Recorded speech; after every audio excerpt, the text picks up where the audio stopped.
Ingeniero, 2 y 10 le parece bien para que podamos empezar. Ya le estoy informando a mis compañeros que ingresen al Classroom.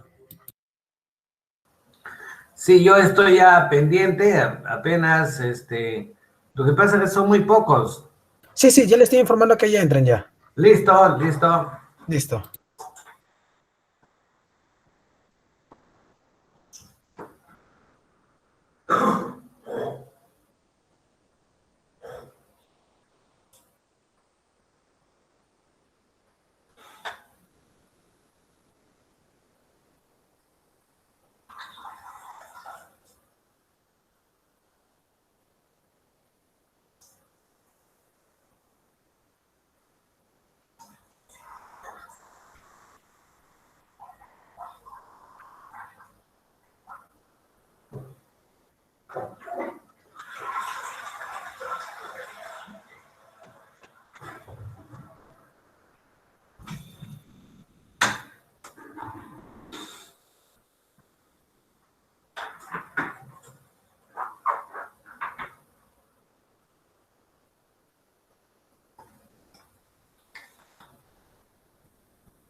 Ángelo, ya vamos a comenzar. Sí, ingeniero, no hay problema. ¿Se ve la pantalla? Sí, ingeniero. Listo. Muy bien. Entonces, acá vamos a ver, en estos apéndices vamos a ver algunas definiciones generales, que es cuestión de leerlo. Básicas como es resistividad, sobrecarga, telurómetro, etcétera, ¿no? Después, en segundos, vemos la instalación y mantenimiento de las puestas a tierra. En la parte de la instalación, algunos consejos para la instalación de los electrodos. No utilizar como electrodos, por ejemplo, las tuberías de aire comprimido, gas o en todo caso cualquier parte metálica que queramos utilizarlo como puestas a tierra. Y hemos visto algunos consejos para mantener una buena resistividad de tierra, es la humedad, la salinidad, los tratamientos de sales, tratamiento con gel y algunas características generales del gel, por ejemplo, comercial, la preparación química del gel comercial con la parte de la tierra de cultivo. Controles y pruebas para realizar las puestas a tierra y recomendaciones de la IEC para lo mismo. Y comenzamos acá. Me dice acá, por ejemplo, diseño y selección de los electrodos y los modelos del sistema de puesta a tierra. Electrodo vertical o jabalinas. Ahí lo tenemos. Y acá tenemos debajo su expresión. Acá me dice que la resistividad, toda esta resistividad, ρ1 es igual a ρ2, por lo tanto es la misma resistividad. Y acá tiene la fórmula y dice a nivel de suelo, o sea, hasta la parte superior. Ahora me dice enterrado a una profundidad h, digamos de acá arriba es el nivel de piso terminado, a una altura h voy a tener la jabalina, con su respectiva formulación. Dice 2 jabalinas dispuestas en línea recta, a continuación obviamente de esta. 3 jabalinas dispuestas en línea recta. Están teniendo ustedes la formulación para encontrar la resistencia de 3 jabalinas. 4 jabalinas. Y acá tenemos toda la leyenda, que significa todos los factores que te van a permitir encontrar la resistencia.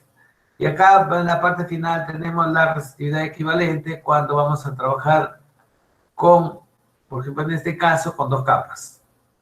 Y teniendo en cuenta que tenemos 2 capas, pero ya no se cumple eso. Dice, esto ya no está y la resistividad 1 es diferente de la resistividad 2.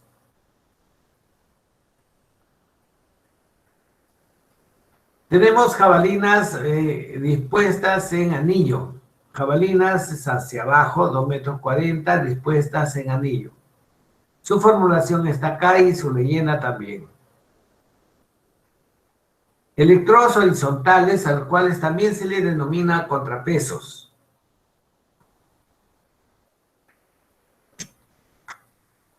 A nivel de piso se refiere que vamos a utilizar esta resistividad. No podrías colocarlo, pues obviamente, a menos, sea a nivel de piso, pues no va a ser contacto. Tendría que ser esto debajo del piso terminado, 15 a 20 centímetros debajo del piso terminado. O en todo caso, para aprovechar el nivel de la resistividad más profunda, es a una altura h. Normalmente esta altura está en el orden de los 50 a 60 centímetros. O podría ser también 2 varillas en paralelo. Podría ser al cual le llamamos 2 contrapesos a una profundidad h, dispuestos en paralelo. O podría ser 2 contrapesos a profundidad h dispuestos de forma perpendicular, uno con respecto al otro. Y la conexión es obviamente de acá hacia el sistema. Acá nos dice 2 contrapesos dispuestos en oposición. Acá tenemos uno de ellos y acá tenemos el segundo. 3 contrapesos con una disposición de 120 grados una con la otra, esto es 120 y 120. 4 contrapesos enterrados a profundidad H. Este es uno, este es otro. No olvidarse que este es L4, L4, L4 y L4. 6 contrapesos enterrados a una profundidad H. Contrapesos en trayectoria cerrada, cuadrángulo a un rectángulo realmente, en este caso, no, estamos hablando de un cuadrado, L4, L4, L4, L4, y entonces suman los cuatro lados y tiene la longitud de la jabalina. En este caso es un anillo a una profundidad H. Y tenemos una malla de puesta a tierra. De tal manera que podemos saber esta longitud D y la longitud D dependiendo del diseño de malla que queramos hacer. Por eso dice contrapesos en trayectoria cerrada, malla a una profundidad H. Y acá tenemos los contrapesos radiales, o sea, es de estos contrapesos que veíamos acá, la continuación de la formulación para poder encontrar la resistencia del contrapeso. Y hacia acá tenemos la tercera parte que vendría a ser los electrodos dispuestos utilizando el método de SMART. Toda la formulación que hemos visto hace un momento, su leyenda, el contrapeso en anillo y en jabalinas, su leyenda y jabalinas comerciales. De acá para adelante son jabalinas comerciales para que yo pueda ponerlo en paralelo, y acá tenemos una formulita. Si tengo, por ejemplo, 5 jabalinas en paralelo, voy a encontrar la resistividad equivalente. Simplemente aplicamos la ley de Ohm. Algo sobre la selección de jabalinas, todas ellas con 2.4 metros de longitud, y comenzamos con una pulgada. Cuanto más jabalinas yo tenga, la resistencia obviamente va a ser más pequeña. Entonces decimos una pulgada, 2.4, la resistencia de la jabalina. Una vez que sabes esta resistividad, reemplaza la resistividad, multiplicas por esta constante y ya tienes los ohmios. Acá tenemos la resistencia en ohmios. La constante lo tenemos acá, entonces fácil de poder ubicar el resultante. De igual manera en este caso, ¿no? Pero con jabalina de 3/4. Jabalina de 5/8. Jabalina de media, que normalmente no lo utilizamos. Y la bibliografía para que ustedes sepan de dónde se ha sacado la información. ¿Preguntas, jóvenes? Ingeniero, disculpe, el día de ayer nos dijo que nos iba a poner un video sobre puesta de hierro y soldadura. Sí, claro, vamos a verlo. Sí. Y también para que nos resuelva algunas dudas de los temas pasados, porfa. Ya, está bien. A ver cómo era eso. Ya.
A ver, ahí va la película. He seleccionado una de las mejores de soldadura Caldwell.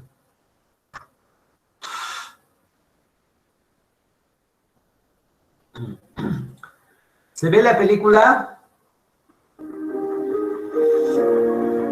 Ángelo, ¿se ve la Sí, ingeniero. película?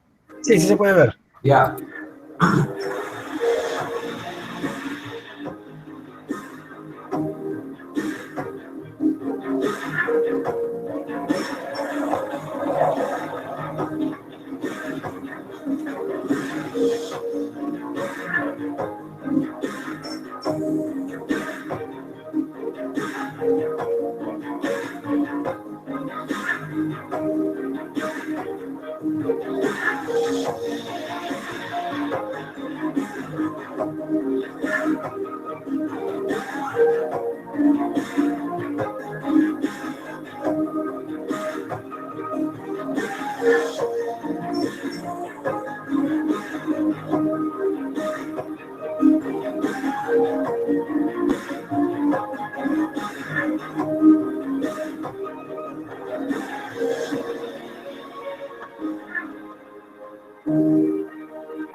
Traer un molde de soldadura isotérmica para hacer un Frozen X con cable pasante sin necesidad de cortar. Primero debemos limpiar bien la superficie del cable y censurar de que este no tenga humedad ni tenga mugre. Entonces procedemos a limpiarlo. Si tiene humedad, entonces procederíamos a soplarlo con un soplete o con una pistola de calor. Una vez ya teníamos armado el molde con la pinza de sujeción, procedemos entonces a poner el molde en posición, lo ajustamos, cerramos. Y por seguridad, entonces ahora vamos a utilizar unas varillas a los 4 extremos del cable para amarrarlo con alambritos. Esto se hace por seguridad, por si el cable de pronto tiene alguna tensión o está templado, entonces al fundirse muchas veces suele ceder y de pronto termina reventándose. Entonces le ponemos las varillas, le ponemos los alambritos y los sujetamos firmemente para que no nos va a suceder eso.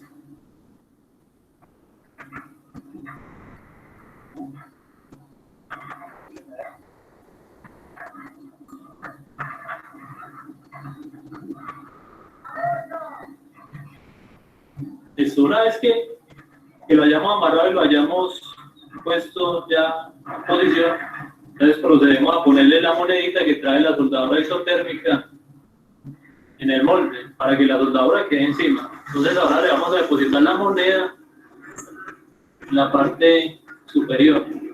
Podemos ver que la moneda está en posición. Entonces la idea es que la monedita quede bien centradita para evitar posibles fugas. Ya la hemos acomodado en posición. Ahora procedemos a vaciar nuestra soldadura dentro del molde. En ese caso, este molde es de 250 gramos, entonces le vamos a adicionar la soldadura necesaria para que el punto nos quede bien elaborado. Entonces le vaciamos los 250 gramos de soldadura. En la parte final siempre hacemos un morrito hacia la salida del molde para que se pueda fusionar fácil cuando le adicionemos la pólvora, que es la que inicia la reacción en cadena. Ya tenemos ahí los 250 gramos.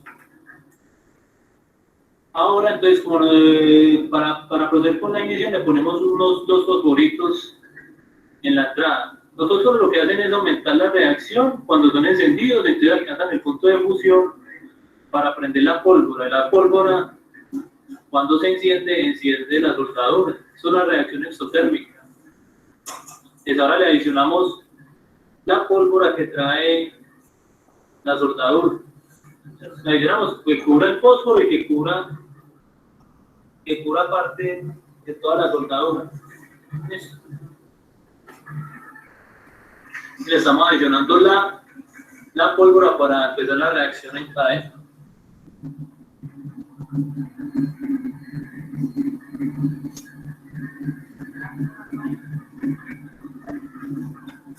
Una vez adicionado la pólvora y ya con todo listo, procedemos a bajar la tapa. Una vez bajada la tapa, por seguridad le ponemos una piedra o algo pesado encima. Es muy importante usar todos los elementos de seguridad: garras, guantes, respiradores, las botas, pantalón, porque el calor que se genera es bastante extremo. Entonces ahorita el operario va a proceder a encender la soldadura.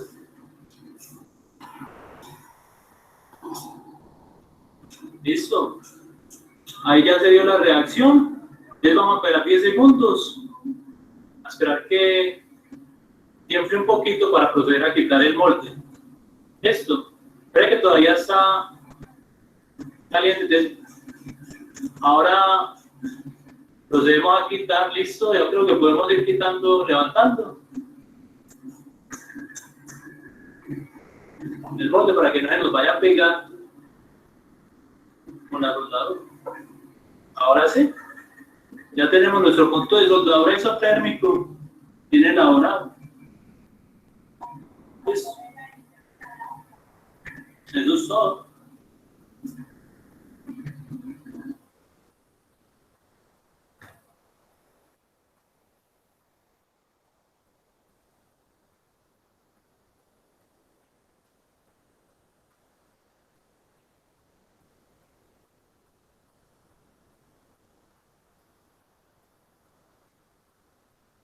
¿Listo, jóvenes? ¿Alguna otra consulta? Sí, profe, mis compañeros estaban solicitando si podría hacer un pequeño repaso sobre, a ver, un momento, sobre compensación reactiva. Ya ahorita. Y también sobre compensación reactiva y también sobre, a ver, sobre los diagramas trifilares en bancos de automatización. De bancos automatizados, perdón. Ya, espérate. Vamos a ver. Ya, pero me gustaría, vamos a hacer una partecita acá que falta y ahí sí nos vamos con todo el otro lado. No hay problema, ingeniero. Ya, vamos a ver esta parte. Sí, todavía tenemos tiempo. El análisis técnico de un sistema de aterramiento. ¿Se ve ahí? Sí, ingeniero, sí se puede ver. Ya, correcto. Entonces vamos a ver qué es lo que pasa, ¿no? Nosotros podemos hacer un excelente sistemas de aterramiento, pero en el caso de que resulte demasiado caro, no te lo van a pagar. Porque así como nosotros manejamos esta parte del sistema de aterramiento, en el Perú hay varios ingenieros o varias técnicas también que se manejan para poder hacer lo mismo. En ese sentido, tenemos que pensar bien. Entonces, ¿cómo es que presupuestamos? Tenemos dos tipos de trabajo, un trabajo de campo y un trabajo de escritorio, o sea, la ingeniería en sí. El trabajo de campo es hacer la medición de los suelos aplicando el método Bennett. Ahí el detalle está en tener el equipo.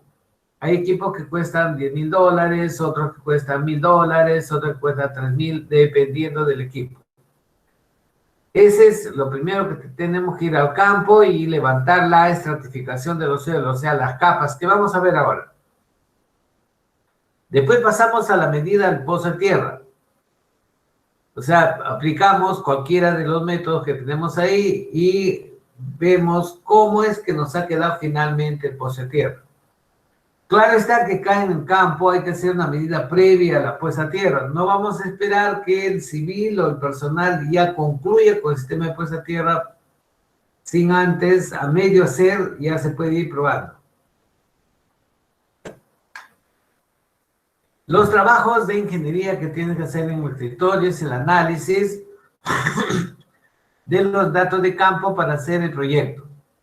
El tipo de estratificación de los suelos, la selección de los estratos según su resistividad equivalente. Seleccionamos los electrodos y vemos de lo que se les ha presentado cuál de esos modelos se ajusta. Y los detalles de ingeniería para que el sistema sea ensamblado. Muy bien, entonces acá tenemos un flujograma del sistema de aterramiento. Dice, iniciamos el trabajo, tenemos los datos de campo. Esto me va a dar la estratificación de los suelos, selecciono el estrato, selecciono la resistividad, hago la selección de los electrodos, mido la resistencia del sistema de puesta a tierra y si pasa, se acompañan los detalles ingenieriles y se va al final.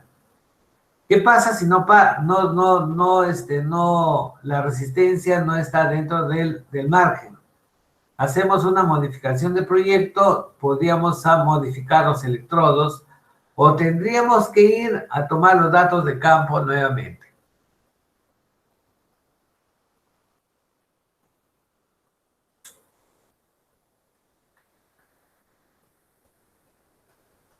Ahí tenemos dos tipos de sistema de puesta a tierra, en los cuales nos dice para baja tensión es menor de 1000 voltios a 60 Hz, es económico, y en cambio para alta tensión sí es bastante caro.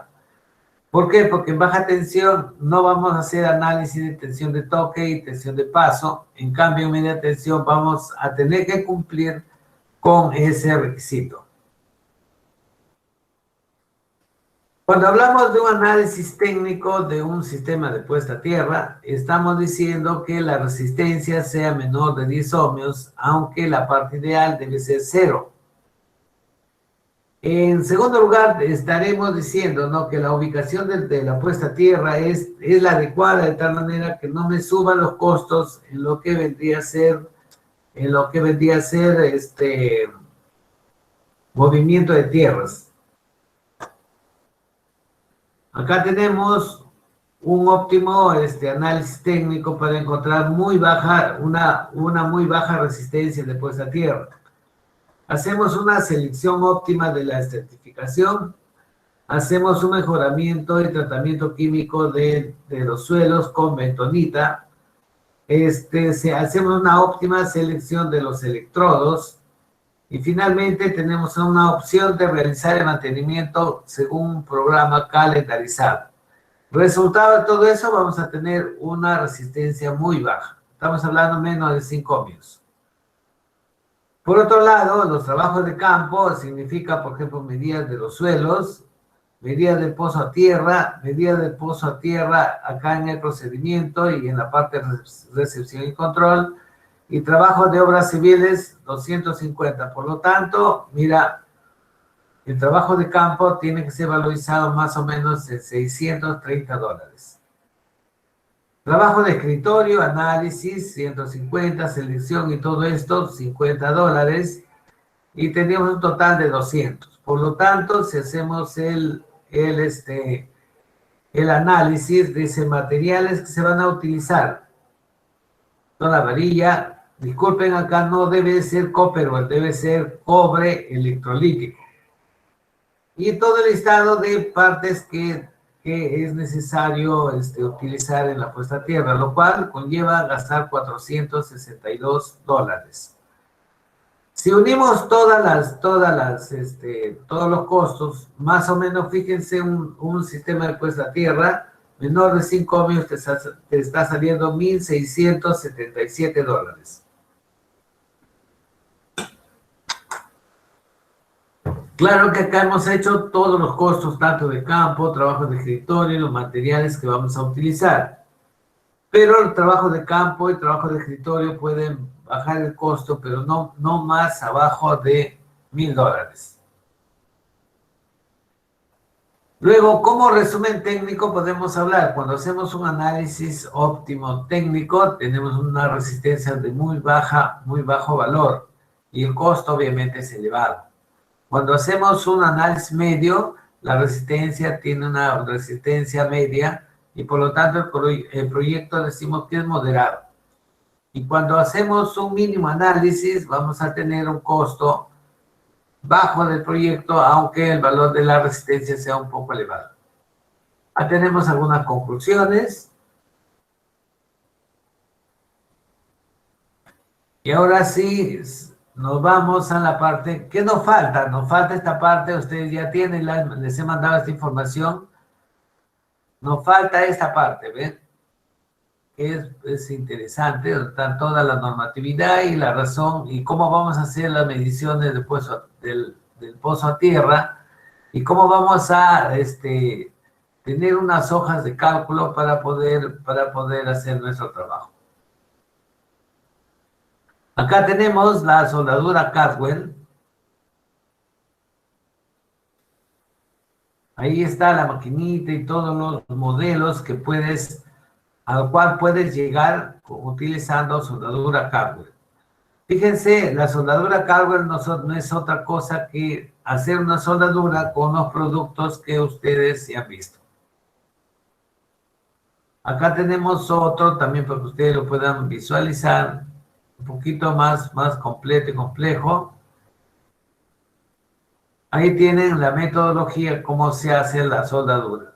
Y acá tienen los resultados, ¿no? Adicionalmente tenemos el manual del telurómetro para que ustedes puedan visualizarlo.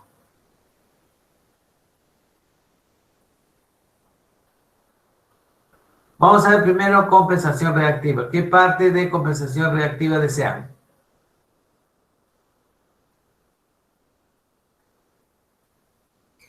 Pues una pregunta, tenía que ser, en el caso de que, no, mejor dicho, ¿podría ser otro material aparte de bentonita? Claro, puedes hacerlo con torgel, puedes hacerlo con Hay realmente varios métodos. Incluso el año pasado, no hace más o menos como 3 o 4 años, de Colombia emitieron unos productos que se llaman el cemento conductivo. Pero el que construye ya por muchos años, entonces, por ejemplo, nosotros compramos bentonita por sacos y pues si tenemos en nuestro almacén ese producto, ¿no? Y tenemos toda la información como para poder de inicio a fin hacer un buen trabajo. De eso se trata. La bentonita más o menos te dura cerca de un año. Después de un año hay que comenzar a hacer el mantenimiento. También con bentonita para poder tener más o menos un espacio de 10 a 15 años de utilidad sin hacer cambios considerables.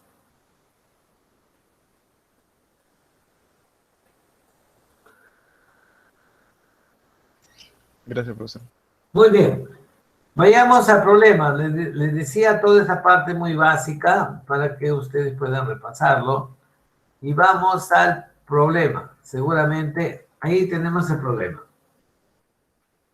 Pero este problema tiene ¿cuántas? 1, 2, 3, 4, 5 cargas. Entonces vamos a las cargas hasta 1, 2, 3, 4, 5. ¿Por qué es el 6? Porque el condominio tiene 440 y tiene también el 220. El 220 no ingresa a la tabla de cuadro de cargas. Este 220 no debe ingresar. Únicamente ingresan las cargas que tenemos acá. 1, 2, 3, 4 y 5 cargas. Se ha colocado así, ¿por qué? Porque necesitamos también saber este ITM 7. Pero el cuadro de cargas debe ser diferente. Entonces, muy bien. Ahí tenemos las 5 cargas. Entonces me dice hacer dimensión y selección del ITM 1, que es el principal, hasta el 7. Entonces son 8 interruptores. Además me dice si del tablero, ese tablero del motor, me permite calcular acá los cables, que eso ya lo hemos visto, ¿no? Acá tengo el motor, su factor de potencia, corriente nominal, corriente de diseño, corriente de arranque. Y busco un cable que satisfaga la caída de tensión a corriente nominal y a corriente de arranque. Únicamente eso. Entonces acá tenemos un método para poder multiplicar cada terna por este factor de corrección que lo encontramos acá. En la tabla 12B. Este es el Código Nacional de Electricidad. Tenemos el cable, con eso buscamos que, por ejemplo, esta corriente nominal, vamos a verlo, que tiene 701, nos vamos a la tabla, busco 701 y tengo que irme a 800. Entonces, para 800 amperios es suficiente un cable de 50 milímetros cuadrados. Por eso decimos acá, ¿no? Acá habíamos visto cuántas ternas. 3 ternas, multiplico y son 895. Y acá es 895. Por lo tanto, voy a tener 3 ternas en la denominación del cable. 3 ternas de 240 y N y E triple más 50 milímetros cuadrados TW. ¿Por qué? ¿Por qué TW? Porque TW trabaja con N y E triple. Más PVC de 105 milímetros de diámetro. 3, ¿por qué? Porque son 3 ternas. Hablemos de la compensación localizada. La compensación localizada, esto es igual a 422. O sea, localizada significa, ¿no? Poner en bornes del motor, o sea, en el tablero de control y protección del motor, ahí hay unos bornes, o sea, hay unas barras. En esas barras debo de medir yo los 422. Dicho sea de paso, esto se hace de la siguiente manera. Fíjense. Acá digo, 380 kW tiene el motor. Para que yo tenga la potencia útil, necesito dividir 380 entre .90. Eso me va a dar 422. Entonces, esos 422 que lo tenemos acá es la potencia instalada del motor. Ahí en los datos tiene este factor de potencia inicial y el factor de potencia final es .96. Acá tengo los ángulos inicial, final, y aplico la formulita que dice Q sub C va a ser igual a la potencia de ingreso, que es 422, por la diferencia de tangentes del punto de 37.81 y la tangente de 16.26. Me da 204. Ahora fíjense, este 204, ¿qué hacemos con los 204? Lo coloco acá en esta parte que dice elección del banco, ajustes del banco, lo coloco y lo multiplico. Estamos aquí en 440. Pero ¿en cuánto estará el catálogo?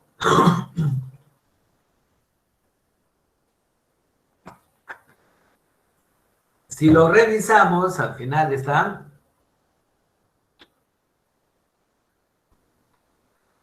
Si lo revisamos, por acá vamos a encontrar uy, acá no tenemos no tenemos acá, vamos a ir al otro manual entonces.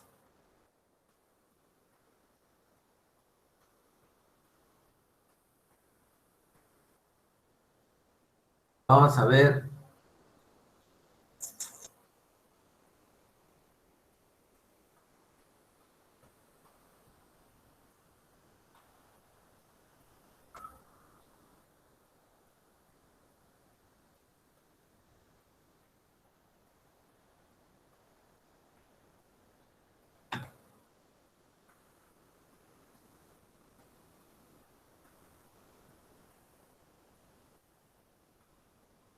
Les decía la clase pasada que ahí tenemos el cuadro de bancos, ¿ven? 3 tipos de bancos. O sea, ¿por qué necesitamos definir esos 3 tipos de bancos? Porque nosotros estamos en un periodo de aprendizaje. ¿Cierto? Si es un periodo de aprendizaje, entonces ¿para qué jugar con muchos bancos? 3 bancos únicamente. Y acá está la atención del fabricante. O sea, de los bancos que vamos a coger siempre están por encima de la tensión que nosotros vamos a utilizar. 440 y el banco es 480. Entonces, para pasar acá, necesitamos hacer lo siguiente. Necesitamos decir lo siguiente, fíjense. Ya tengo la potencia del motor, que es 422. Ya saqué 204 que necesito, entonces traigo este 204 acá. Y acá esto, apunten. 1.1901 es igual a 480 sobre 440 al cuadrado. Constaten esa parte.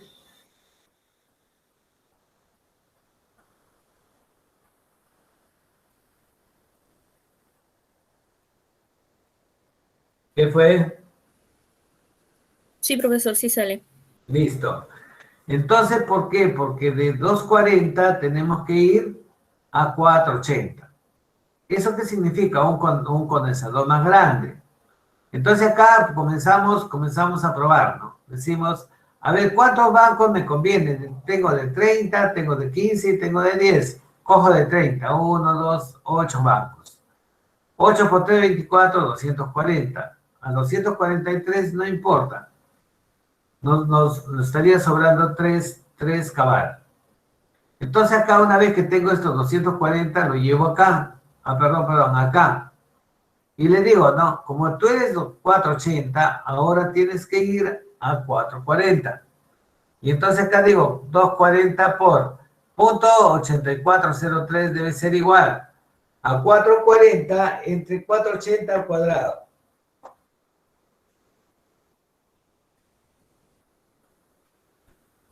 Constaten, por favor. Sí, profesor. Muy bien. Entonces multiplico este número por este y tengo 202 cabal. En la realidad, ¿cuánto es? Son 240 en 480. Entonces, este 202 ya es un valor real del banco. Lo traigo acá. ¿Podría repetir? A ver. ¿En qué nos quedamos? Todo lo repito de nuevo. Profe, ¿esas fórmulas de dónde salen? ¿Cuál? Las fórmulas. Las fórmulas de... Que está aplicando ahorita. Eso es una fórmula mental. Pues mira, comencemos acá. Cuando yo estoy hablando acá de 204, que me sale el cálculo, ¿te acuerdas del Q sub C, no es cierto? Sí. Ya, Q sub C es igual, potencia de ingreso por la tangente del ángulo inicial menos la tangente del ángulo final. Paréntesis en los dos, multiplicas por y ya tienes 204.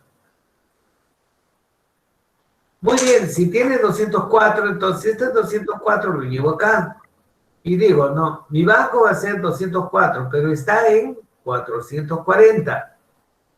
Entonces ahora decimos, ¿a qué manual, a qué catálogo de fabricante voy a ir? En este vas a ir a Siemens. Siemens trabaja a 480. Entonces estos 204 lo elevas a 480. Para elevarlo multiplicas por 480 sobre 440 al cuadrado, que es 1.1901. Multiplicas esto por 204 y ya tienes 243. Hasta ahí, ¿estamos? Sí, ingeniero. Muy bien. Entonces ahora yo ya tengo los bancos en 480 acá. Como esta es una celda que está en Excel, comienzo a poner los números iguales y acá pongo la suma. Entonces pongo 8 bancos de 30 y ya tengo 240. Inspecciono, ¿ven? 240 con 243 es el más cercano. Como ya elegí que voy a poner 240, entonces vengo ahora acá, 240 por el inverso. ¿Por qué? Porque yo voy a trabajar en 440. Regreso a su tensión original. Y este punto 8403 es igual a 440 entre 480 al cuadrado. Multiplico 240 por y me sale 202. Esto es 202 y es un banco real.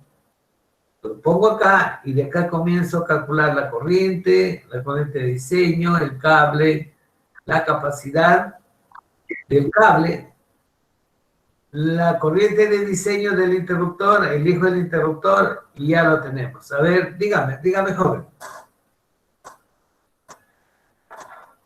Ingeniero, disculpe, ¿cómo sale el QC202? A ver, vamos a ver. Una vez que tengo este 243, vengo a esta parte de acá y digo, voy a elegir bancos únicamente de 30 acabar. Y eso significa que son, ¿cuántos? 2, 4, 6, 8 bancos. 8 por 3, 24, entonces voy a tener 240, fíjense, 240 acabar. Entonces hasta ahí estoy bien. El paso siguiente, estos 240, ¿qué tensión está? A 480. Entonces vengo acá y le digo, hoy banco de 240, tú estás en 480. Entonces, ¿esto qué significa? Estoy multiplicando 440 arriba sobre 480 abajo. Entonces multiplico 240 por ese cambio de tensión y me va a dar 202. Entonces estos 202 lo traigo acá como un banco ya real para calcular los parámetros de ese banco. Y como les decía, tiene dos cosas que averiguar, el cable y el interruptor. El cable, una terna de 240, 426, es cable NYY. Y un interruptor de 400.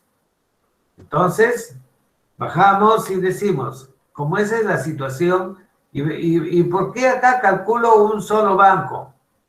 Porque eso me permite ahorrar el cálculo, no 30 acabar de cada uno de los bancos. Entonces, utilizo un pequeño modelo y acá tengo el interruptor de todo el banco. Acá tengo el cálculo de cada banco. Acá tengo el cable y el interruptor de cada banco. Con eso ya terminas toda la parte de cálculo. Y lo que viene después, eso ya tiene que solucionarlo el técnico.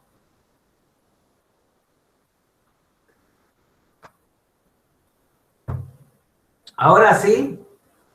Profesor, Dígame. una pregunta. Cuando calcula del banco de 30, ese 0.8403, ¿de dónde salió? 0.8403, a papel y lápiz, apúntalo. Ya, no, sí, no, me refería al de abajo, sí, ya lo vi, profe, gracias. Listo. Profesor, disculpe, tengo una pregunta. Ese banco comercial que ha puesto de 30, veces, o sea, varios condensadores de 30, porque hay una tablita donde está el banco de condensadores a 480 a 60 Hz. Y ahí en acá está, a ver. Ajá, pero podía haber utilizado de 10 o de 15. Claro. Estamos utilizando 30 en 480.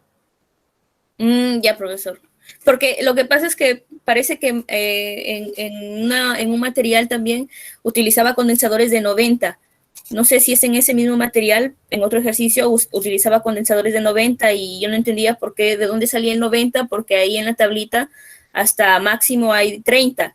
Y esa era mi duda. O siempre como máximo para que sea más efectivo, o sea, según la cantidad resulta utilizar más convenientemente ahí el 30 como el valor máximo. Pero mi confusión viene cuando abajo en otro ejercicio, no sé si es en el mismo material, pone condensadores de 90 y 30. Como que ahí viene mi confusión. Ahora, yo podría hacer lo siguiente, pedir al fabricante que me mande una caja que sea 90 acabar. Pero cuando se te malogra, explota uno de los bancos de la caja de 90 acabar, se malogró los 90. ¿Qué pasa si, por ejemplo, este banco tiene 8 años y explota uno de los condensadores? Este interruptor se abre y esto queda sin funcionamiento, pero te quedan los 7 restantes. Si tú concentras toda la potencia reactiva en un solo banco, el día que se malogra te inutiliza todo. La gallina de los huevos de oro se te termina. Mejor es trabajar como estamos viendo acá. Profesor, eso significa que a no ser que el problema te lo ponga como una especie de condición de utilizando solo de 90, y si no te dice nada, tú eres libre de a tu criterio saber cómo lo pones. Nosotros estamos haciendo en este momento, estamos haciendo diseño. Esto sí realmente es diseño. Un arquitecto y un proyectista se mueven en un criterio de arte. O sea, ser un arquitecto, el arquitecto tiene que cumplir las normas. Pasado de eso, su trabajo lo hace, el resto del trabajo es la aplicación del arte que el arquitecto tiene. En la parte de diseño, como el que están viendo en la pantalla, el proyectista aplica todo su conocimiento, saca sus datos y el resto ya es un arte. Depende cómo es que tú desarrollas tu arte.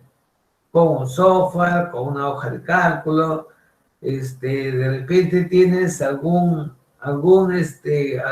método, procedimiento que has desarrollado que al final te produce satisfacciones, ¿no? No, cero reclamos, los bancos siguen trabajando y el usuario que te dio trabajo hace un tiempo te sigue dando trabajo. Hay que tener muy en cuenta lo que estamos hablando.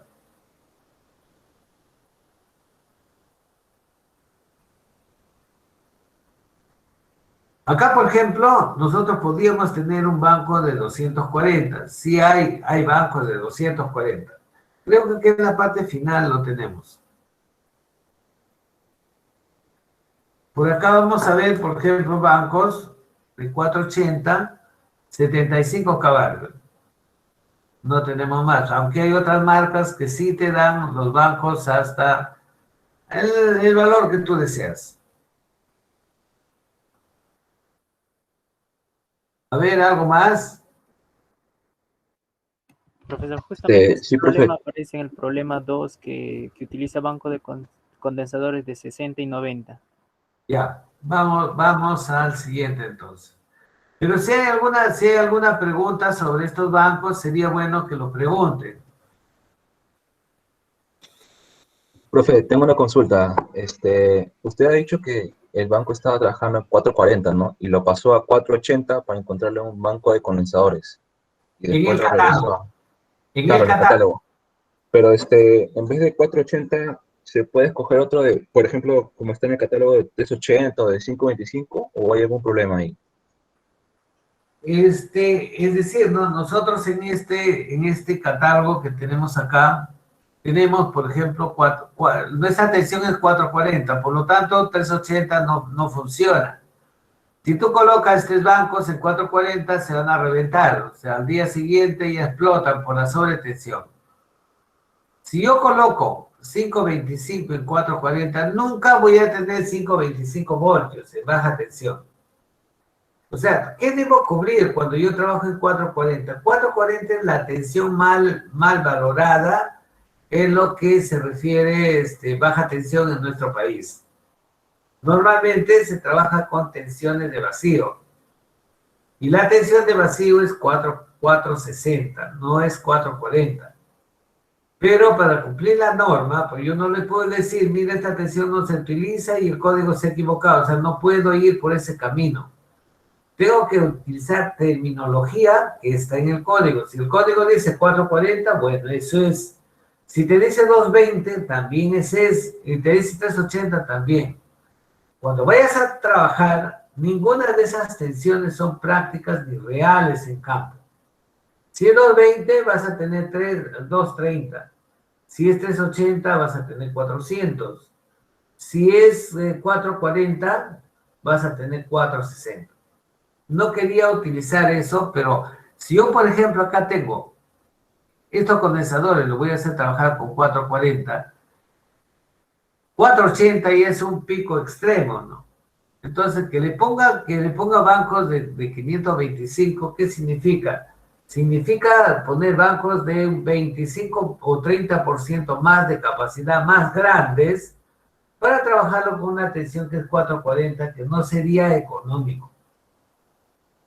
Siempre que hacemos un banco, hacemos ingeniería, tenemos que pensar, ¿y esto es práctico?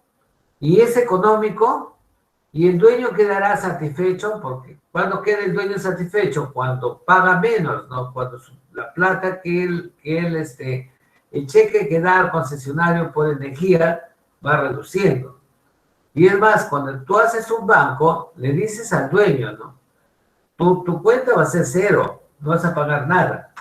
Y si la cuenta sale en números ahí, entonces todos esos números te lo va a descontar, te lo va a hacer pagar, ¿no?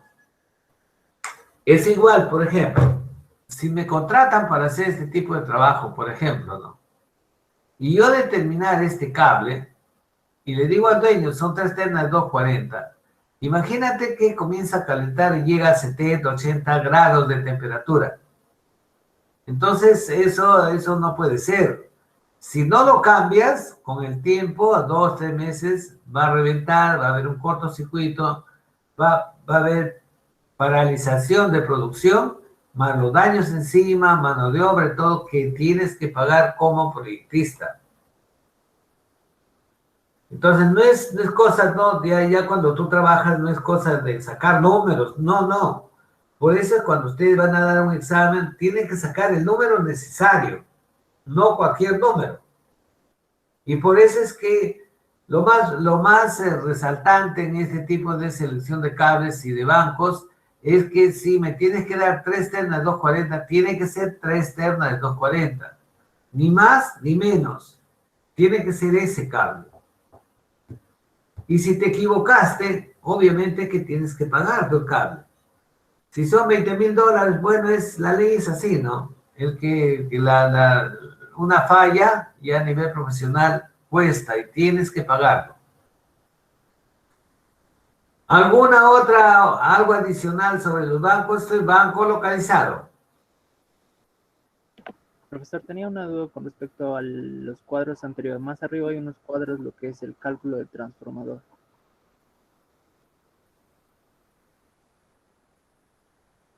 Ahí más abajito hay un cuadro.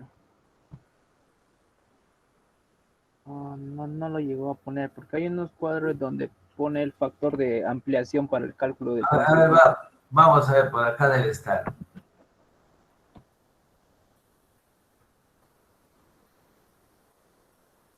Vamos a buscarlo. Sí, ya sé al cual te estás refiriendo.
Aquí lo tenemos, ¿ven? Ahí tiene las mismas cargas y ahí tenemos la tabla.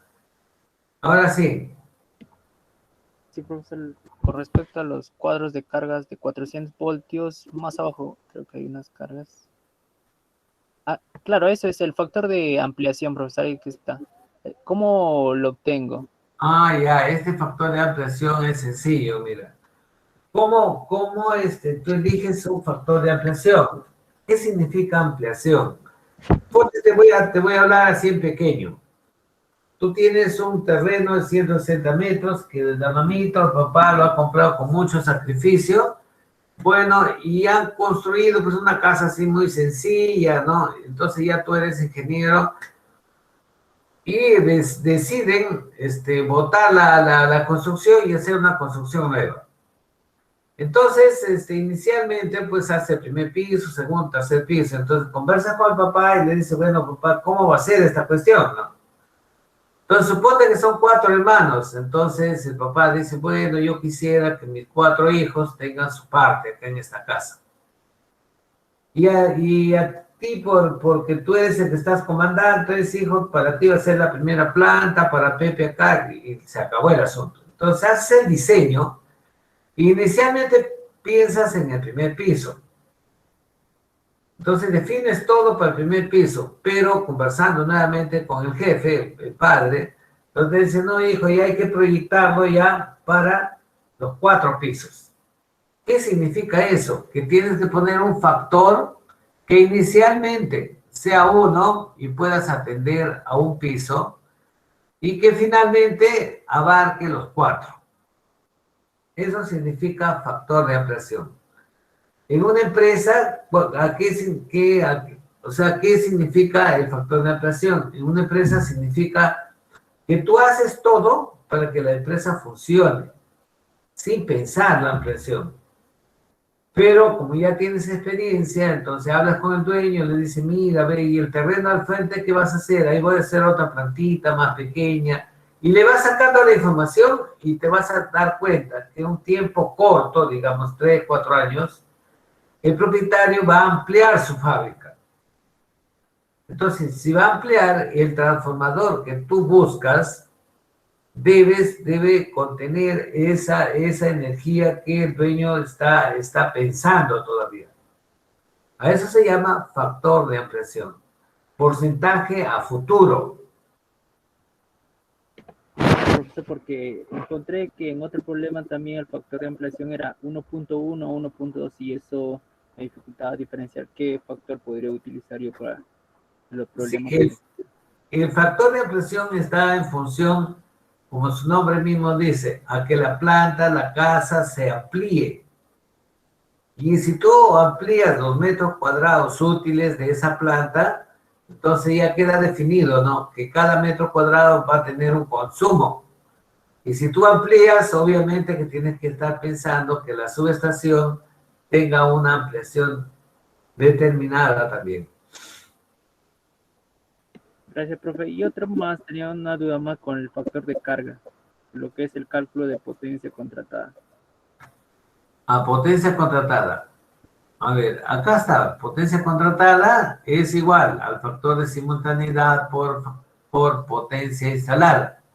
La potencia instalada acá lo tenemos, de este cuadro tenemos el factor de carga o factor de simultaneidad. Entonces acá tenemos cuatro niveles, domiciliario, residencial, industrial liviano e industrial pesado. Por ejemplo, si hacemos un estudio para Antamina acá trabaja con punto 75, que es una gran empresa que tiene algo de 250 megavatios contratados.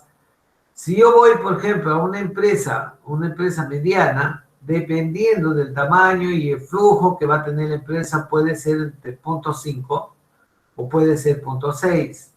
Y normalmente trabajamos con el promedio. En la parte residencial también puedes irte a 0.35 o también a 0.5. Dependiendo del dueño y de la cantidad de equipos, podías ir acá hasta 0.6, 0.7, dependiendo, como les digo. Y el domiciliario sí están en este margen. Gracias, profesor, todo quedó claro. Muy bien, ¿algo más? Tengo una preguntita. Abajito, en la página 24, hay un cuadrito donde también habla sobre los bancos de condensadores, pero automatizados.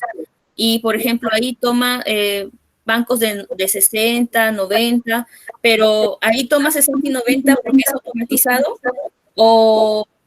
y en el localizado tomó 30, o ¿O a qué se debe que toma? Es que no lo entiendo bien porque en el localizado tomó 30 y ahí en ese caso que es automatizado o por ser automatizados tomó 60 y 90. Quiero entender eso, que no lo logro comprender bien. Ya, correcto. Mira, como hay dificultades con el aprendizaje, entonces el archivo que les he enviado inicialmente ha sido modificado teniendo en cuenta de las preguntas de ustedes. Entonces acá tenemos ese es el mismo problema, pero con dibujitos y más para que se pueda entender más fácilmente. Acá tenemos las 5 cargas y tenemos la carga sexta, ¿no es cierto? Nos vamos acá y acá tenemos, ¿cómo se llama? Las cargas que les he mencionado. El condominio es una carga... Ingeniero, disculpe. Dígame. En el primer cuadro donde usted está presentando, el factor de potencia dice 0.79 en la imagen, pero cuando usted va a hallar el factor, lo pone 0.85. ¿Por qué? No, si el factor de potencia es 0.79, a esa carga, ¿a qué carga se refiere? Sí, ingeniero, pero a esa carga del motor, exacto, que usted está señalando, pero en el cuadro pone 0.85. A ver, vamos a verlo. Vamos a verlo. Este factor de potencia, a ver, punto 80, ¿dónde está en la carga? Es 0.79, ¿verdad? No es 0.85, acá está. Este es el motor de 380, potencia 0.69, eficiencia, y el factor de potencia es 0.79. Acá está. Yo acá en las copias que tengo aparece 0.85. Profesor, creo que lo que pasa es que al principio usted nos envió un material y yo también vi algunos errores y luego nos envió este nuevo material que está presentando ahora que está más completo, creo yo. Y como que ahí es un poco la confusión. ¿Ustedes tienen este material que está en pantalla o no? Sí, también, pero lo envió por WhatsApp. No lo envió dentro del paquete de donde estaban todos los PDFs. Entonces repasemos con este. Este sí había unos defectos ahí y esto ya está limpio. Vayamos con este. ¿Sigo? Ustedes me dirán.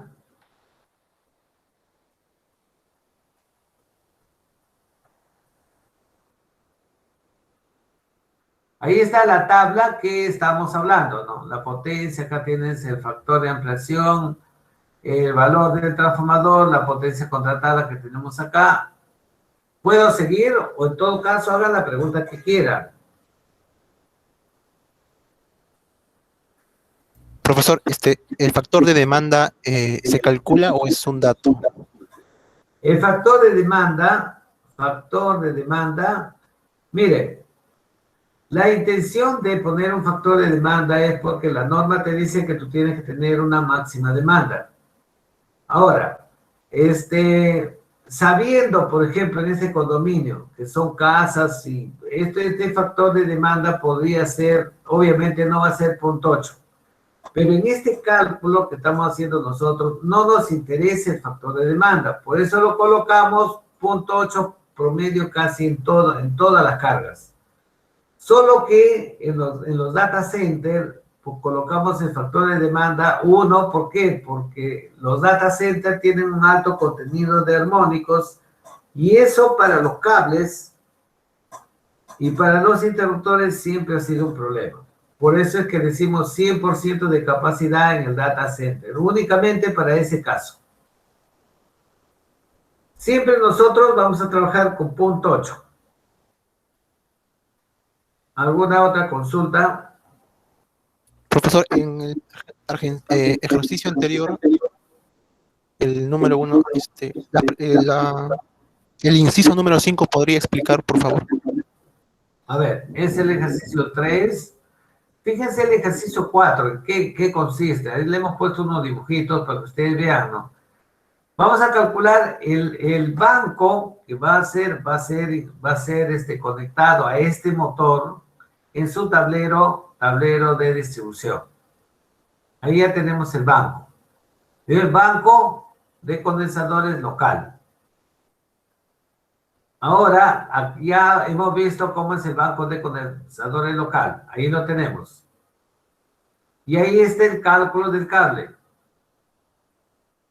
¿De acuerdo? Entonces ahora, la pregunta 5 me dice, y ahí sí pongan cuidado, tengan cuidado, ¿por qué? Porque hay dos tipos, ¿cómo puedo yo hacer el cálculo? Uno es como sigue. Me olvido de este banco, me olvido momentáneamente de este banco y calculo un banco de condensadores automatizado. En la barra principal del tablero general. Entonces, ¿qué pasa? Si yo me olvido, entonces, ¿qué va a quedar? Va a quedar esta carga, 1, 2, 3, 4, 5, 6 cargas. Entonces, yo necesito saber, con los datos que tengo, a cuánto equivale esta corriente total. O sea, corriente, sombrero, o sea, fasor, va a ser igual a un módulo y un ángulo expresado en amperios. ¿Todos están claros en lo que acabo de decirles? A ver, les escucho. Amelia, ¿estás por ahí? ¿Puede repetir, ingeniero? Mire, aplicamos un criterio que se llama el método fasorial, o sea, suma fasorial, esto es una corriente, esto es otra corriente, otra y otra. ¿Por qué? Porque acá va a llegar una corriente total que va a ser la suma de todas estas corrientes que hay ahí. Vamos por partes, ¿ah? Entonces, acá tenemos, este es un método fasorial.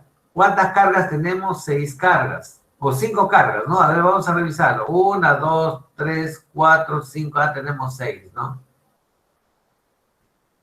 Entonces, acá, ¿cómo hacemos con esto? Ya, entonces acá vamos a sumar únicamente las 5 cargas. No esta parte de acá, no lo vamos a considerar esta parte. Y en esta parte de arriba vamos a ver cómo se ha considerado por cuadro de máxima demanda.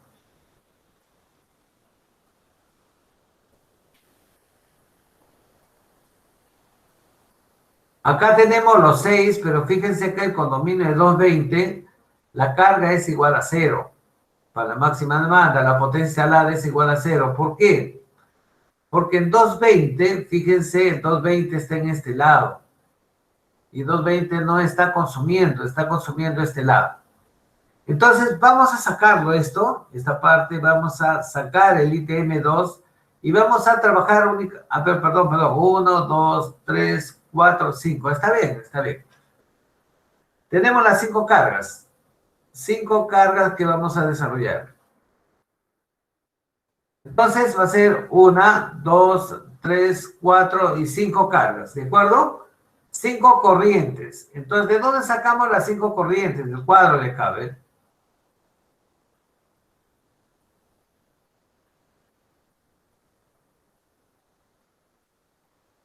Cinco corrientes tenemos que sacar. 1, 2, pues no. Lo estoy contando eso, por eso no sale. 1, 2, 3, 4 y 5. 5 cargas. Entonces, a 5 cargas lo tengo acá, ¿ven? 1, 2, 3, 4, 5 cargas. Pero expliquémoslo las dos formas de hacer la corrección acá. Entonces yo digo, no, voy a tener 1, 2, 3, 4, 5, más este banco que también va a aportar su carga. Ojo, 1, 2, 3, 4, 5 más el banco. Voy a hacer intervenir este banco. ¿Por qué? Porque ya lo he calculado y cada vez que tengo energía en este lado, eso va a intervenir. Entonces decimos, tengo 5 cargas y la sexta va a corresponder al banco que ya calculé como banco localizado. ¿Qué tiene? No HP acá son 202 kVAR, y al final tengo un módulo de corriente y un ángulo 90 grados en adelanto. Entonces sumo estas corrientes hasta acá, cada uno con su ángulo, y voy a tener la corriente total a un determinado ángulo. Luego digo, la potencia final va a ser igual a raíz de 3 por la tensión, que es 440, por la corriente, que es 2485.98, por el factor de potencia de 27.27. Entonces, eso va a ser 1684. ¿De acuerdo? Ese es el valor. Y entonces acá cabe doble y el factor de potencia va a ser 0.89. ¿De acuerdo? Esta es la sumatoria total que vamos a tener. Pero por otro lado, fíjense, yo cuando calculo el banco centralizado, debo hacerlo con la máxima demanda. Yo ya tengo la certeza de la potencia que debo colocar adelante.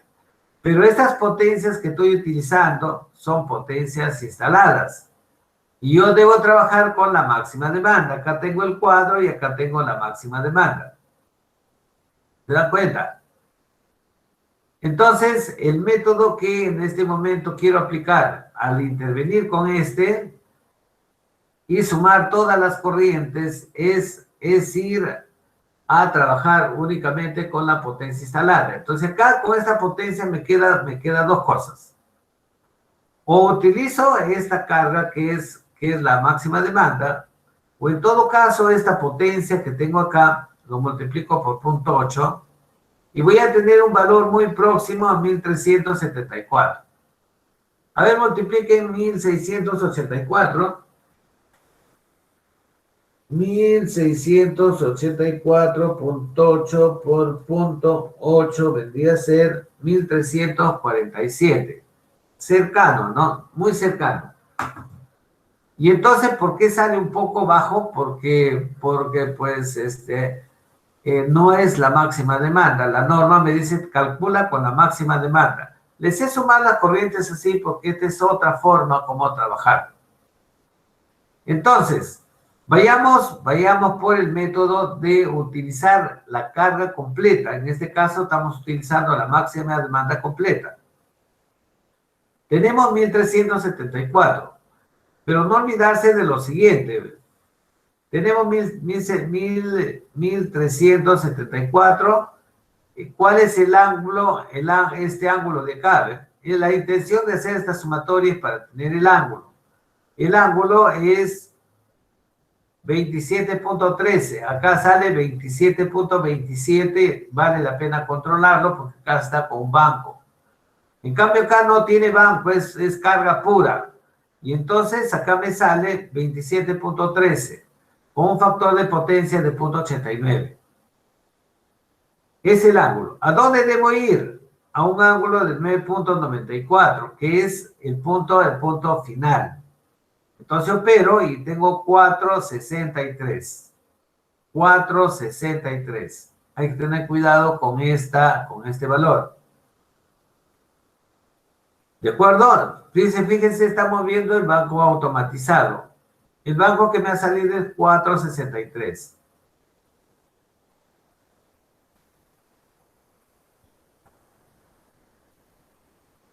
Muy bien, una vez que tengo 463 acá, fíjense, voy a tener 463. ¿De qué me ha servido esto? Esto me ha servido para tener el factor de potencia 0.89. Y ya lo tengo acá, ¿ven?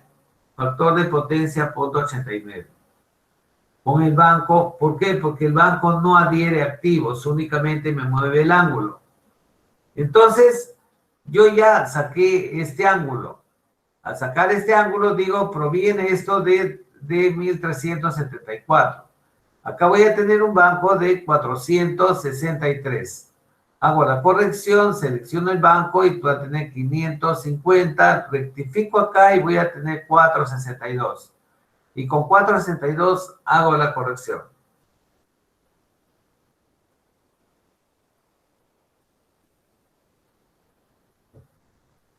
¿Preguntas, jóvenes?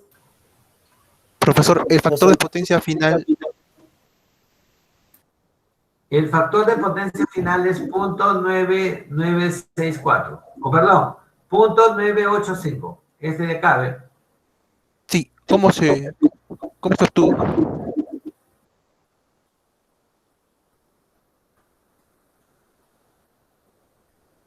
Acá calculamos el cable y ya lo tenemos solucionado el problema. Después hacemos un cuadrito ya para la implementación con bancos de catálogo, potencia real, corriente nominal, interruptores y sus respectivos cables. Y ahí formamos bancos de 40, bancos de 50 y bancos de 60 y bancos de 90, que es el mismo criterio que hemos aplicado hace un momento.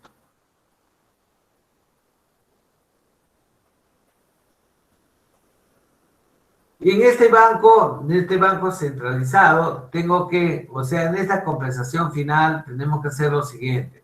Acá tenemos las cargas, tenemos el banco localizado, y en esta parte tengo que decir lo siguiente, ¿no? Para que este banco sea automatizado, tengo que poner un transformador de corriente en esta parte, para que alimente la unidad de medición. También debo de poner un transformador de tensión también para que alimente la unidad de medición. Y de acá ya hemos visto nosotros que una vez este controla y ordena, este mide y ordena la parte de control para que pueda hacer ingresar un banco, 2 bancos, 12 bancos, ¿no? Y estos bancos deben alimentar acá la barra principal. Estos bancos, tal como por acá vamos a ver un modelo. Acá, por ejemplo, ¿eh? No olvidarse que esto es la alimentación, esta es la carga hasta aguas abajo, y los bancos aportan en esta barra que viene por este interruptor y alimentan a la línea que va hacia la carga. La idea es que todos estos bancos alimenten hacia la carga, nunca hacia arriba. ¿Quién va a permitir que no se vaya hacia arriba? La corriente y la tensión que miden acá en estas barras. Eso le van a decir a este, no está muy grande, entonces ordena que salga un banco. Sigue muy grande, salga otro banco hasta que esté equilibrado.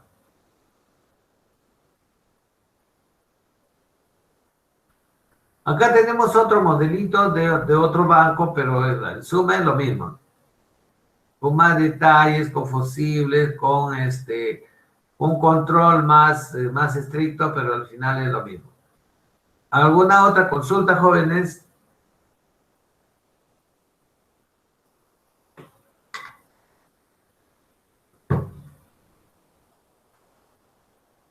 Profesor, Adelante.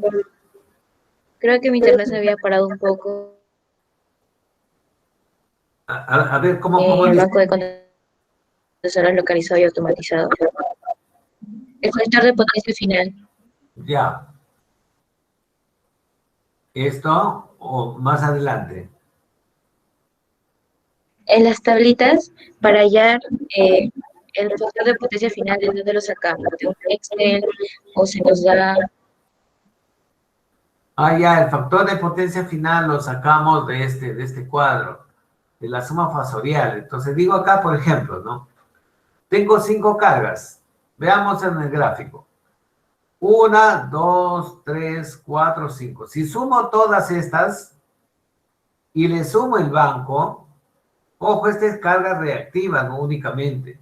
Sumo estas cargas, las 5, más la corriente del banco, entonces va a pasar lo siguiente. Acá están las 5 corrientes, más la corriente del banco. ¿Esto qué me va a dar? Me va a dar este ángulo, ¿ven? Lo estoy haciendo por este ángulo. Porque acá cada corriente está con su ángulo. Y el banco está aportando reactivos. Entonces, este ángulo, que proviene de un factor de potencia 0.89, lo coloco acá como potencia inicial de todas las cargas. O sea, esta es la potencia inicial, sin ningún banco.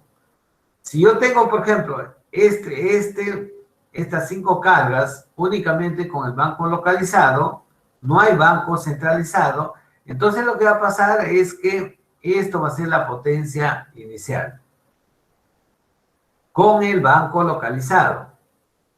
Este va a ser la potencia inicial. Pero yo necesito la máxima demanda. Acá tengo la máxima demanda.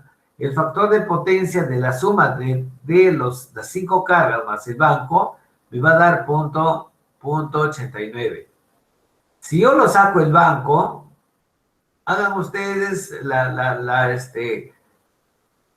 digan ustedes 24 fasor, ¿no? 2489.98 a un ángulo de menos 27.27 menos 461 a un ángulo de 90, entonces ustedes van a tener que este factor de potencia va a ser más pequeño y este ángulo va a ser más grande.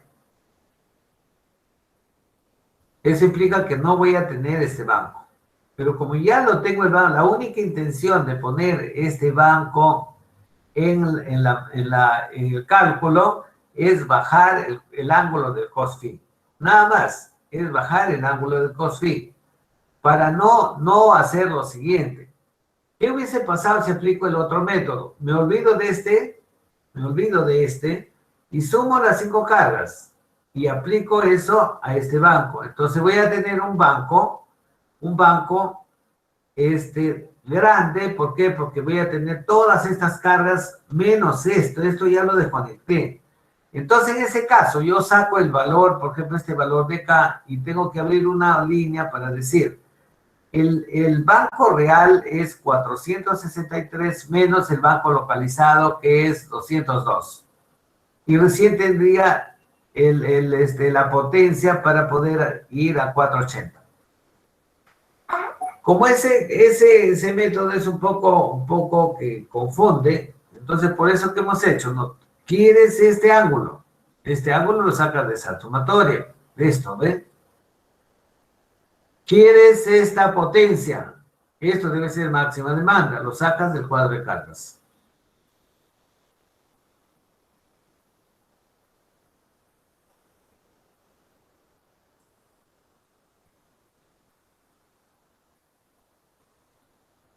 Estoy a su disposición, ustedes manden nomás. Profesor, disculpe, abajito hay un cuadrito donde hablan de una elección de banco de condensadores, pero para 2 etapas. Y ahí ya me dan el valor de 30, de bancos de 30, de 60, de 120. O sea, ese cuadrito de que se está mostrando ahorita, ese es el conveniente para aplicar para el caso para el ejercicio que acaba de mostrar, ¿no?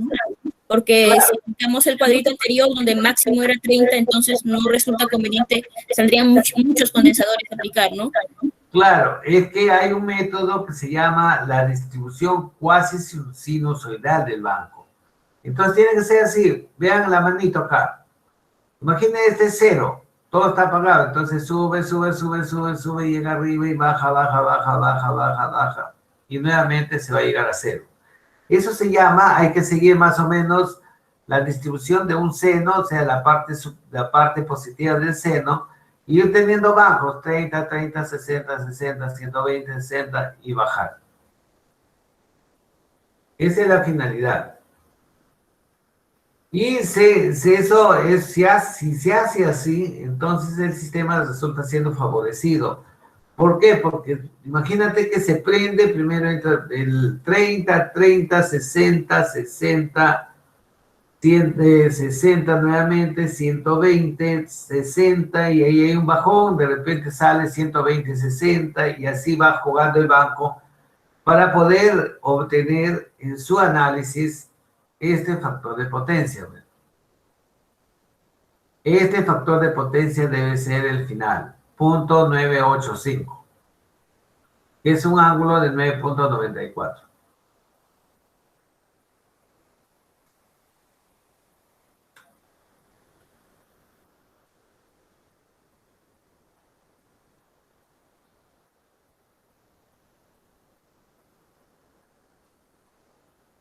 Fíjense en este caso, como hemos sumado las 5 corrientes en potencia, entonces acá me sale cuando acá con esta corriente y este ángulo he querido encontrar cuánto es la potencia, me sale 1684, que es la potencia instalada, que es la misma, ¿no? 1684.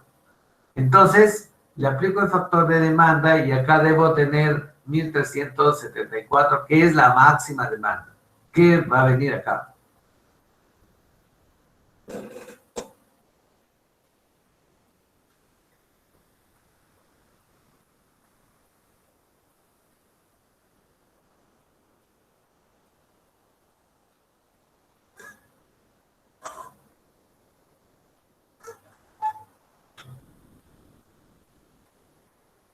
A ver, jóvenes, estoy a su disposición. Ustedes son los que ordenan.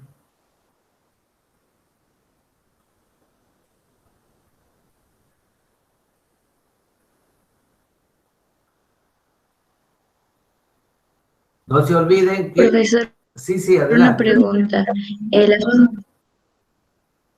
Usted acaba de explicar sobre la forma cuasi sinusoidal. ¿Solo aplica para automatizado? Porque hay problemas donde aplica para localizados. No. Es todo 30-30, 60. Mira, el localizado, nosotros estamos viendo acá un banco localizado. El localizado es fijo. ¿Fijo por qué? Porque acá en el cálculo te dice ¿cuánto? 202. Eso es lo que tienes que aplicarle. Mire, nosotros estamos viendo una teoría. Un poco esta teoría va a estar, ¿cómo se llama? Vamos a tener que hacerle un montaje. Por ejemplo, en este caso, ¿no? No sé por acá dónde está el montaje. Esto de los bancos automatizados, pero vamos a ver el montaje.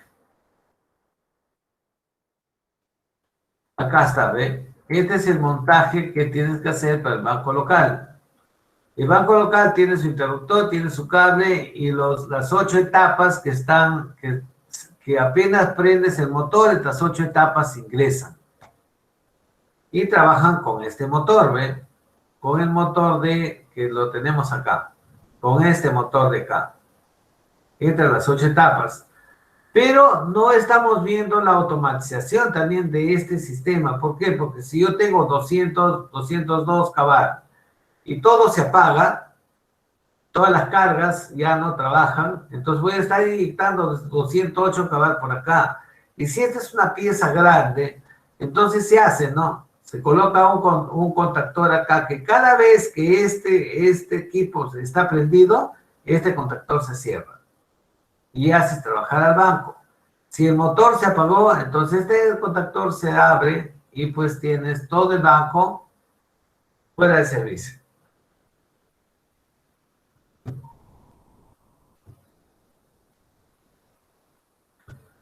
Hay todavía mucho que aprender, o sea, lo único que estamos haciendo nosotros es una parte básica, muy básica de lo que es el sistema, la compensación reactiva. Pero fíjense, no creo que a ustedes se les ha hecho difícil aprender. Esto es muy sencillo, muy elemental.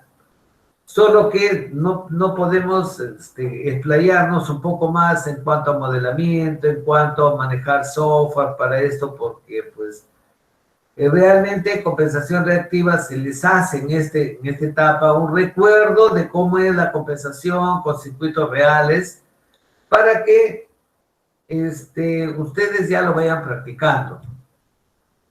Si no lo haríamos, entonces van a estar ustedes un poco en desventaja con los demás colegas que sí lo han hecho.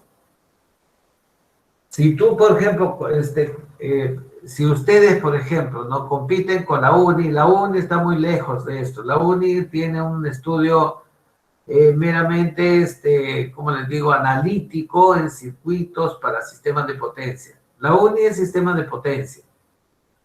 Nosotros somos industriales, que podemos agarrar sistemas de potencia, por supuesto, claro.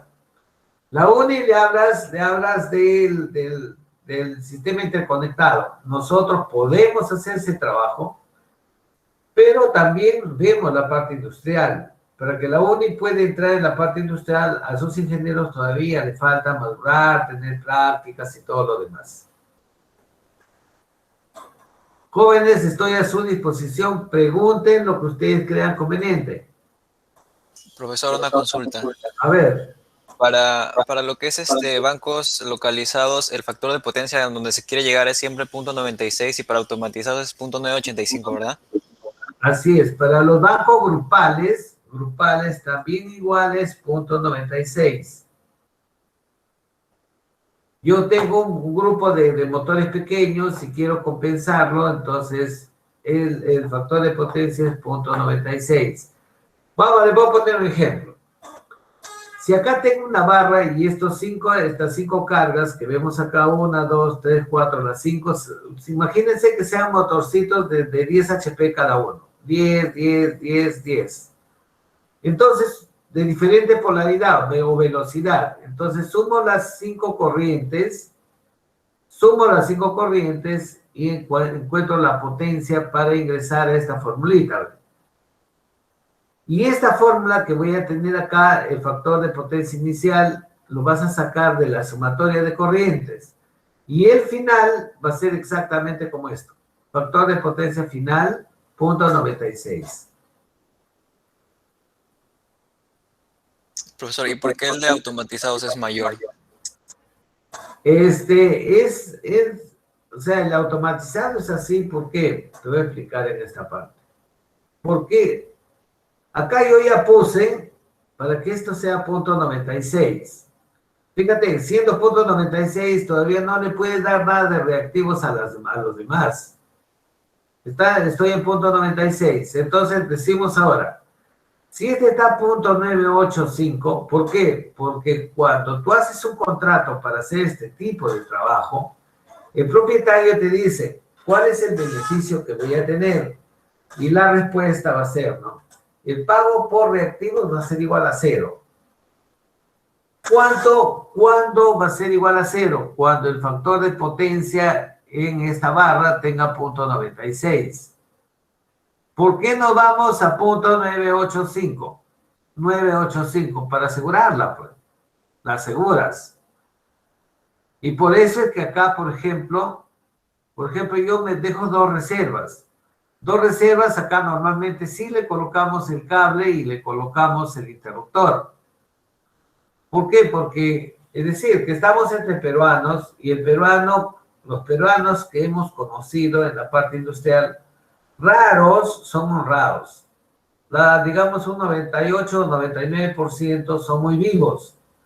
Entonces, ¿qué hacen? ¿No? Ya se instalaron los bancos, todo te pagó, siempre dejas, por decir, este banco, vamos a suponer que cuesta 30, 40 mil soles. Entonces te dice el dueño, no te voy a pagar todo, pero déjame pues no sé, 8 mil soles de garantía para ver que en 6 meses trabaje. Lo dejan los 8 mil soles, entonces ¿qué pasa? Este señor adhiere más cargas y cuando ya viene el recibo ya está pagando 50 soles. Y entonces te llama y me dice, ¡pum! Ahí tienes una falla, 50 soles. Tienes que colocarlo a 0. Y para colocar a 0, yo no voy a hacer otra inversión. Entonces yo ya tengo el banco, cojo un banco que está a $250, lo coloco y se acabó el asunto. O sea, siempre que hacemos un trabajo tenemos que ir con esas, ¿no? Lamentablemente, no todas las personas somos honradas y pues trabajamos de acuerdo a normas, de acuerdo a ley, de acuerdo a nuestra palabra. Realmente trabajar con las personas, das tu palabra y si das tu palabra, pues eso es fijo, ¿no? Realmente no, si las personas tuviésemos palabra, no debería haber entonces por qué dudar. Pero en la vida práctica no es así. Muy poca gente, ni un 5%, tiene palabra. Entonces, si vas a trabajar, eso es plata. Y si es plata, tienes que pensar en no caer. Si vas a ganar 100 soles, tienes que ganar 100 soles. No 70, ni 80, ni 90, sino 100. Y para eso tienes que tener tu experiencia, tienes que tener el criterio para que cuando falla algo de lo que has hecho, lo soluciones sin que te signifique pérdidas.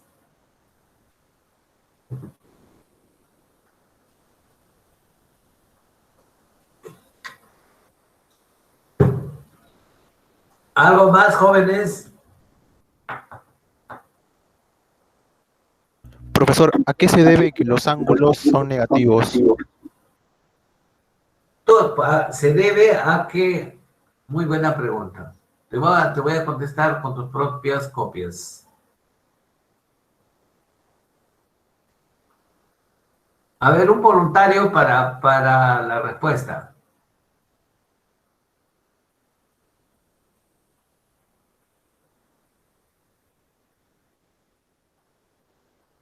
Ahí está. Este hacia arriba, ¿qué tipo de carga es? Este vector Q1. ¿Quién lo genera?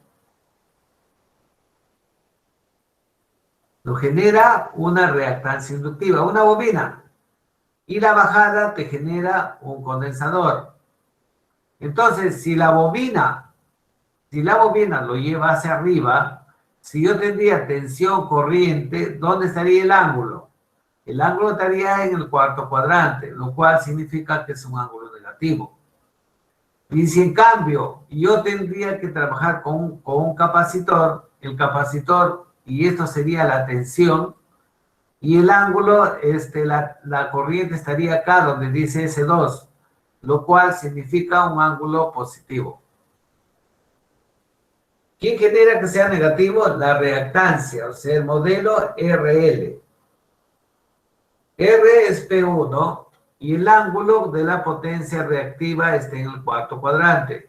En cambio, el banco de condensador está en el primer cuadrante.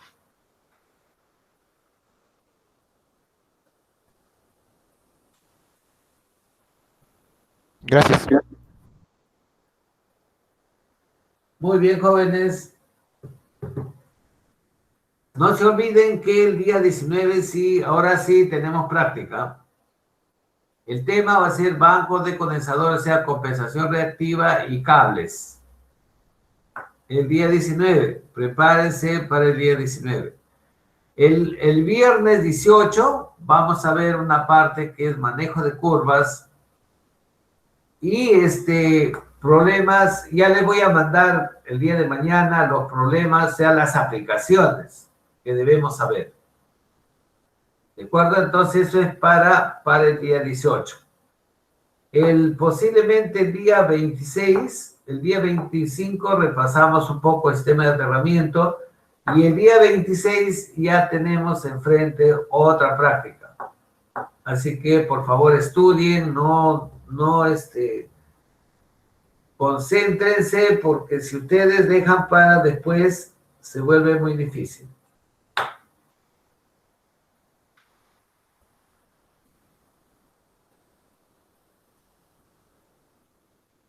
Profesor, disculpe, tenía una duda. A ver. Con respecto al tema de cables, ¿cuándo se puede elegir lo que es el ducto y el aire? O sea, el ejercicio que debe decir para elegir entre Ya. esos dos tipos. Mira, cuando trabajamos en una empresa de acuerdo a su arquitectura, de acuerdo al modelo de distribución de alimentadores, tienes dos tipos. Un tipo que es mediante ductos que son PVC, o puede ser bandejas cerradas.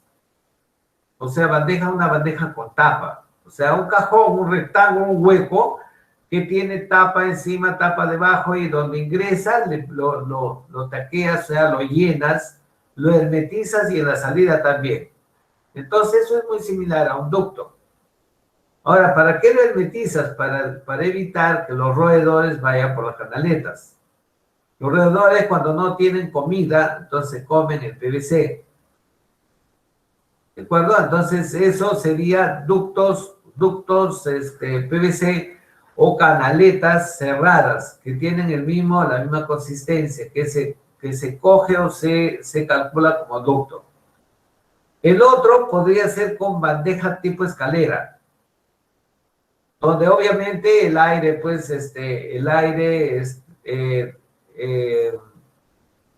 llega a los conductores.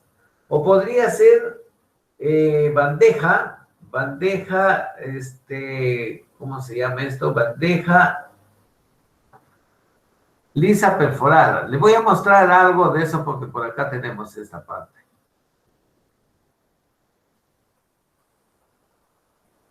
A ver, vamos a ver.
Lo que estoy buscándole es un archivo donde tengan que ver ustedes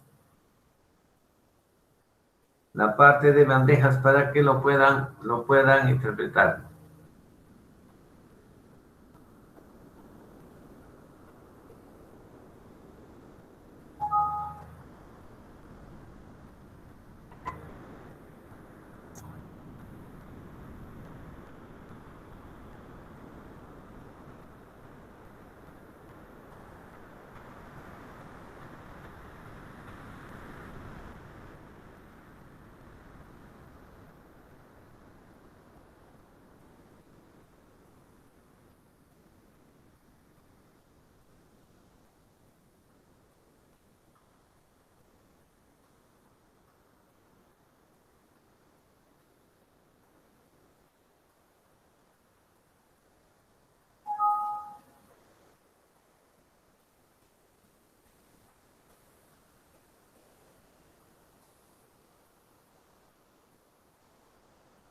Ay, ay, ay, ay.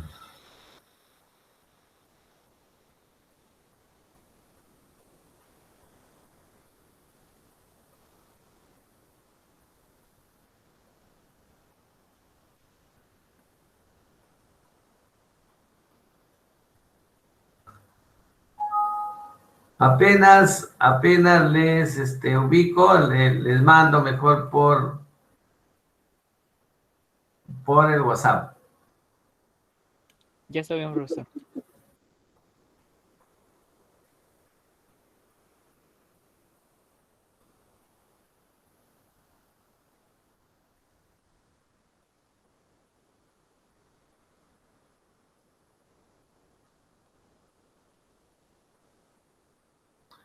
Muy bien, jóvenes, ¿alguna pregunta más que tengan que hacer?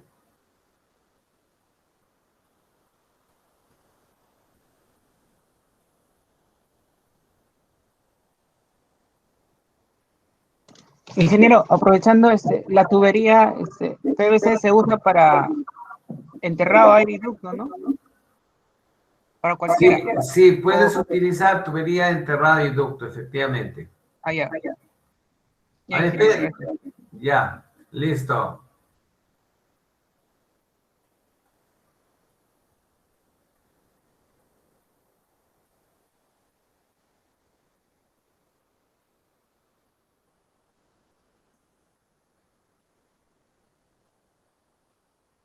Profesor, disculpe, una preguntita.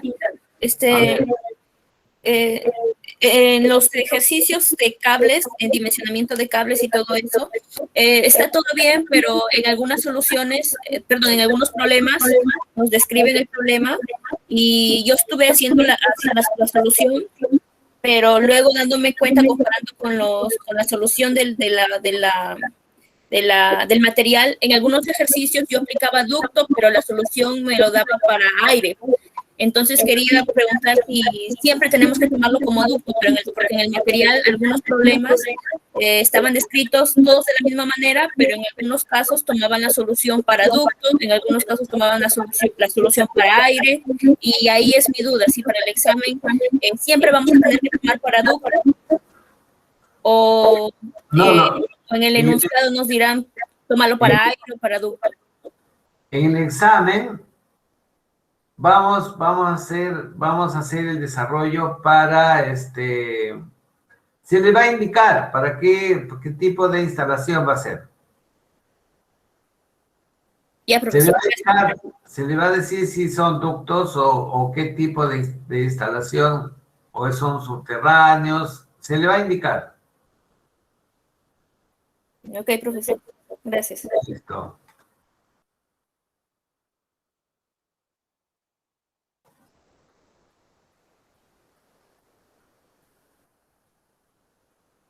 Muy bien, entonces nos vemos la próxima semana, jóvenes, no se olviden de la práctica.